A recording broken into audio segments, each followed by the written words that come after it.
Hey folks, I just bought the BCA Alpride E2 45 liter pack. I've been in the market for a 40 liter. I was excited about the electric system with Ortovox and Arc'teryx. There was a recall last year. They sold it in Europe, but had to recall that. Didn't even make the US market for sale, I believe. So hopefully they'll be back this year with whatever recall fixed. However, one of the benefits of either supercapacitor or battery systems is that you can fly with them. And I heard rumors that there were some folks in Europe who actually ran into issues trying to fly with their electric packs. And so if you can't fly with the electric pack, they make a 40 liter, which is what I'm looking for. If you can't fly with it, then it's no longer a candidate for me for an avalanche airbag. I'm a big dude, 2 meters, 6'6", so all my clothes just take up a lot more room. Not a guy or anything, I don't have any specialty tools, but just wanting a bigger pack that I can kind of bring whatever I need to. I'm coming off of a Black Diamond Jet Force Saga 40. It's 5 or 6 years old now. Got used to the pack. That Black Diamond pack is, I think, 8.6 pounds, and this comes in at 7.4. And BCA weren't trying to go to be this lightest pack. Arc'teryx is probably going to come in lighter, but again, if you can't fly with it, and I'm not saying that you can't, but that was just rumors. I don't know how they'd get around that. I think it was due to like the battery sizing or a supercapacitor sizing or whatever it is. Anyway, wanted to go through this pack. I couldn't find much information. They have an overview on their website, but then there's like the practical reality behind it. I just wanted to share some thoughts. So, I might still return this. I still got a tag, but I put all my gear in to see, how it works, if I like it. So start just kind of coming from the front. Avalanche tool pocket. It's roomy enough. I've got a older Black Diamond shovel that's not particularly petite. Works well enough. We got my saw, shovel, shovel handle, and probe. There's still a little wiggle room in there. I'll sometimes put a snow steady kit in there if I'm going on a more remote trip. There's a little pocket in here.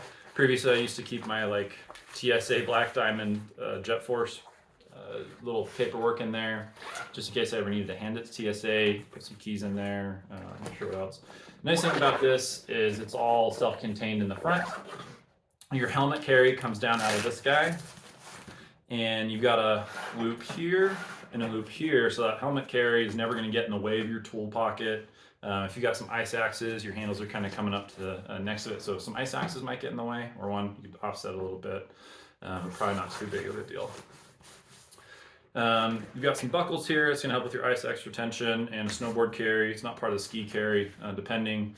They've got a side ski carry coming off of this strap to this strap, or rather A-frame, which is my preferred ski carry, by split board as well, so that's nice to have. Going up to the top, kind of awkward to show. What I don't like so far is the top configuration. And the reason they went with this style is they wanted to be able to do a climbing rope in here as well. But you've got basically a small flap cover. You've got this little, we'll call it a J-hook, C-hook, I don't know. You do have a small pocket on top. And what I'm going to do with that pocket is I'll keep my Garmin inReach at the top. Not a whole lot of space. You could fit a protein bar, energy bar in there, what have you.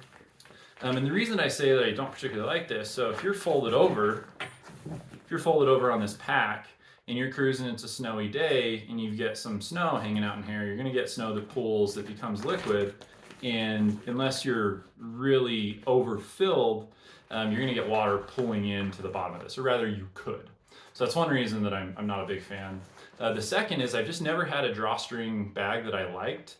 They have always just been not very smooth to open or to close. There's our open, that was fine. Usually when we go to close them, and sometimes they do get better, but what I find is that in this little rim, the drawstring actually bunches up. So you pull, kind of got to pull. Okay, great. There's still a little opening there. I cover that opening and maybe if this little strap was a bit further down and this covering was longer, but I just feel there's a lot of room to have water get in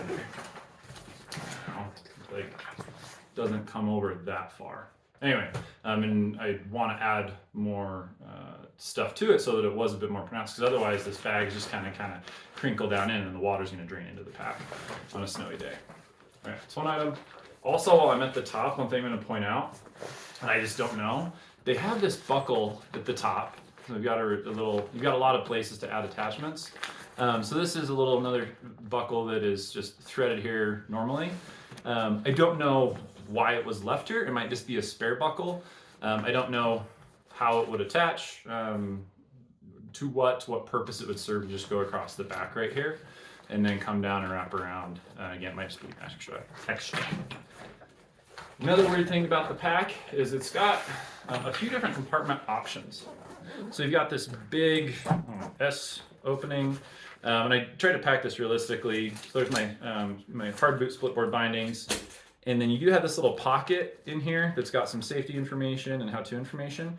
I find those super useful to put my SAM splint, ski straps, and a tourniquet absorbent medical pad. I'd have to cut my SAM splint a little bit. It's too big, but I just left it so I don't cut it if I'm not gonna keep the pack. So you've got this kind of main compartment here, and then you have, this is the back side of their little quick access panel on this. This would be my left hand if you're wearing the pack. So you're never gonna open this. This is where I stash some of my emergency equipment. So I've got a, what is this? Emergency bivvy, repair kits. And then on this side, I do have my big Nalgene that I'd be able to pull out of the other end. And then there's a zipper that creates the floor. So anyway, I'll just pull all this stuff out, make it easier. Then on top of that little platform with that zipper is your kind of main compartment. So I've got a jacket, emergency big old gloves, and then inside of here is the Alpride system. So in this back area, should be your back right as you're reaching back, is the fan system. So that's in there. But you've got this space that you could use all of it, but what they've done is on the top, they've added almost a roll top kind of dry bag style. So this is gonna be awkward to see. Snow City kit, but this is like top access, quick access is kind of my head, so layers that I'll be using more often. I feel on the website they said that there was a fleece line goggle pocket. I never found that. And so you end up with, great, the top inside of the bag, and I don't know if this is how they intended, but you've got this roll top that you could choose to leave open. So if you choose to leave open, it can expand on the inside. It could work in reverse as well. Like maybe this is actually coming out of the top because you have so much stuff. So now you're hanging out of the top, but then it's hanging out of the top. You've got no way to cover it up. Snow's gonna get in between this little area. So probably in my head is creating a secondary pocket inside. So you've got pocket number one, your main compartment, and then this little kind of snack quick access compartment on the side. So it's just kind of weird. Also, I'm coming off the pack that I'm used to has a brain, just flips open. I really like the brain. Quick access snack sandwich, whatever, goggles, and then you flip open the brain, you have access to the entirety. The Black Diamond Jet Force Saga or whatever also has a big back access panel. Now you can't do a back access panel if you've got multiple, kind of this platform here, so then you wouldn't have anything to hook that platform to. I find it interesting, so by default, the handle, and you can probably switch handle is in the left shoulder strap, but what they specifically show is like, hey, this is a BC Link little clip-on, but if you're clipping your radio here, and then you've got to route it all the way over into here, you might run short on your cabling. But there's also a secondary option that you're literally just, unscrewing all this. Like I said, it'd be easy to reroute this this pull here for your actual airbag activation. But they created this little pocket that you can also stash a radio in. So you've got a couple of radio options. Just turn it on, stash it in here, a bit more quick access and having to access the side panel, which is kind of nice. I want to say that mostly covers it. There is this little hip pack spot, put some bars and whatnot. The crotch strap just kind of hangs out. I wish that there would have been an additional pocket. Oh, you know what, there is, cool. I was thinking of like traveling through airport security or just, don't want it dangling all over the place. So it's not a zippered pocket, but at least it appears to be a little stash pocket, kind of a mesh, not mesh, but a stretchable fabric to retain that. Hip belts are okay. You've got where the normal crotch strap would clip into, just a non-locking carabiner, and then a little spot where you can hook some other carabiners or danglers. I usually keep my hard boot bindings dangling off the side, so that's why I keep that there. And then quick access from the other side. I guess my med kit migrated over. And so we'll see how that works, because it's a pretty big quick access panel. Some people put their climbing skins in. I like the idea of having a water bottle in here, but most of the time when I stop anyway, it's usually in a safe spot, and I just take off the whole bag and pull my water bottle out anyway. So it's not super important or crucial that I keep this here. So I'm probably gonna take the pack off anyway. That's kind of one of the other things. Great, I take the pack off. If I want to access everything, I'm putting my bag down sideways in the snow, which is not a big deal. Just used to putting it on the butt, so just changes in behavior. On their website, they do show you've got your little window, so you have to open the bag. All the Alpride systems, I believe, pretty much need to open the bag to actually activate, to turn the Alpride E2 supercapacitor system from off to on.